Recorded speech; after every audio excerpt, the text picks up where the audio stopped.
May the words of my mouth and the meditations of our hearts be acceptable to you, O God, our strength and Redeemer.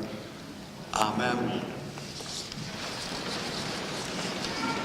Let it snow, let it snow, let it snow. Familiar words to a Christmas song that these days feels a little less than jolly.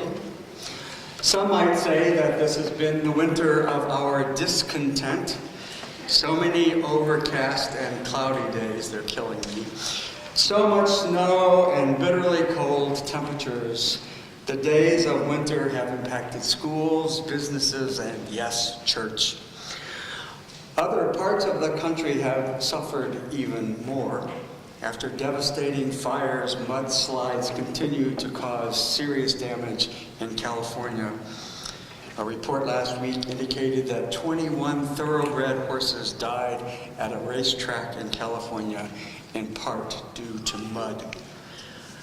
A report of tornadoes this past week in Alabama killed many people, including children, in the 60-plus miles of widespread devastation due to 174-mile-an-hour winds. I sent word to Emmanuel Episcopal Church in Opelika, Alabama, offering our thoughts and prayers in the wake of so much devastation. Last week, SpaceX unmanned space launch went off without a hitch at the Kennedy Center. Last week, it was reported that North Korea has resumed its building of a missile site. Go figure. These are the times of our lives. These are just a few examples of the world in which we live and move and have our being. These are the times of our lives in which the church calls us into a deeper reality, a journey, a retreat, a season to make more time for prayer, for fasting and abstinence, and for giving of ourselves and our financial resources for others. The disciplines of Lent for many of us are not new. The disciplines of Lent for some of us are new. The disciplines of Lent are observations and observances to which the church calls us as ways of entering into a deeper relationship with God in Jesus. Last week, as I began thinking about today's message, a question popped into my little head. What would a heart-healthy Lent look and feel like? That phrase, heart-healthy, is often associated with vitamins, diets, and exercise. Yesterday, I bought some heart-healthy vitamins. What if we observed a Lent in which all that we do and say is out of a context of a heart that is healthy? In today's gospel, Jesus is led by the Spirit of God into the wilderness. That leading is on the heels of his baptism in the River Jordan. There, all three persons of the Trinity were made manifest. The voice of the Father, Jesus the Son, and the Spirit, all present. Suddenly, and presumably without warning, Jesus finds himself in a wilderness or a desert. A few years ago, I had the good fortune to visit the Jordan where Jesus is said to have been baptized. The immediate area along the Jordan is lush and green, but one only has to travel a short distance to find very dry and arid conditions, few trees and little vegetation. The contrast is stark. The contrast for Jesus must surely have been stark. The contrast between our former season of Epiphany and the season of Lent is stark. Today's gospel reveals that Jesus was tempted to throw away what had been revealed to him at his baptism. He was tempted to embrace fame and a kind of authority and rule which would have propelled him into stardom. Whatever that temptation looked and felt like, whether from an outside or an exterior source, or an interior self-struggle, or both. Jesus managed to remain faithful.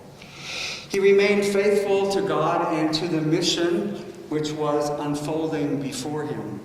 The wilderness experience revealed to Jesus that he was able to reject temptation and to embrace grace. Turning away from temptation and embracing grace are aspects of our Lenten journey. The disciplines of Lent call us to physically, emotionally, and spiritually embrace the grace of discipleship. They provide us with a kind of framework out of which a heart-healthy relationship with Jesus can be embraced, nourished, and fed. Whatever temptations and doubts Jesus faced in the wilderness, his relationship with God the Father remained strong. The disciplines of the wilderness enabled Jesus to see more clearly and to follow more nearly the path to which he was called as the beloved of God.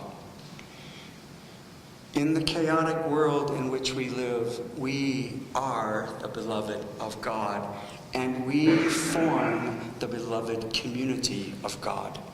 We are called to be people of justice, mercy, and love. We are called to an examination of who we are before God and what that might mean to us in our relationship with God and with one another.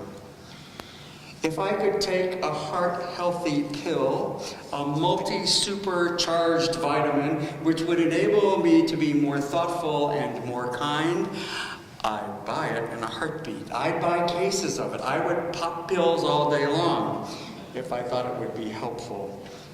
But it doesn't really work like that, does it? A heart-healthy relationship with God starts with a heart-healthy relationship with oneself.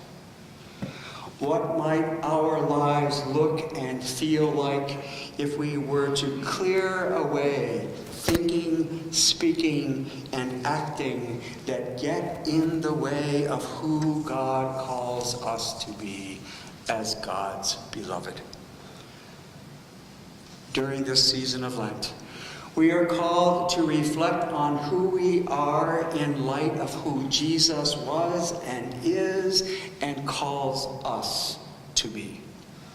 We are called to look deep within our hearts to see more clearly if we are living lives of love or not.